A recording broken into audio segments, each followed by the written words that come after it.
بسم الله الرحمن الرحيم. اهلا وسهلا بحضراتكم.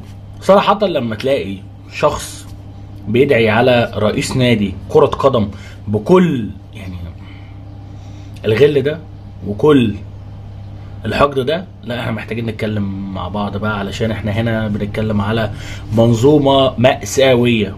منتج سيء ورديء بيتقدم داخل الملاعب المصرية، منتج سيء ورديء بيتقدم داخل الإعلام الرياضي المصري، منتج سيء ورديء جدا بيتقدم داخل اليوتيوب المصري ومجال التحليل الرياضي، منتج رديء جدا في مجال نقل الأخبار، في منتجات رديئة جدا بتتنقل دلوقتي بشكل كبير جدا وبتوصل للناس بشكل أكبر وبشكل أوسع. مبدئيا الكرة في مصر منتهية من 2011 حرفيا، لا شفنا جمهور بيدخل الملعب ولا شفنا تصوير عدل ولا بنشوف ماتشات عدله ولا بنشوف اي حاجه. احنا عندنا كره قدم وصناعه ماتت من فتره ومش عارفين نحييها، قاعدين بنصرف فلوس كتير، ومع ذلك الدوري المصري دوري ضعيف ودوري عنده مشاكل كتير ودوري تقعد تبص عليه تلاقي اغلبه انديه شركات.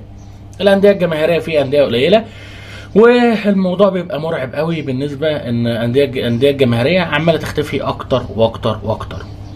أندية الجماهير أو أندية الجماهيرية اللي زي المصري واللي زي الإسماعيلي، لولا دعم رجال الأعمال للمصري كان المصري راح لطريق صعب. للاتحاد السكندري قاعد في نص الجدول، تتفرج على الإسماعيلي بينازع الهبوط، فتقعد تتفرج على الأندية الشعبية في مصر، الوضع صعب جدا ومأساوي.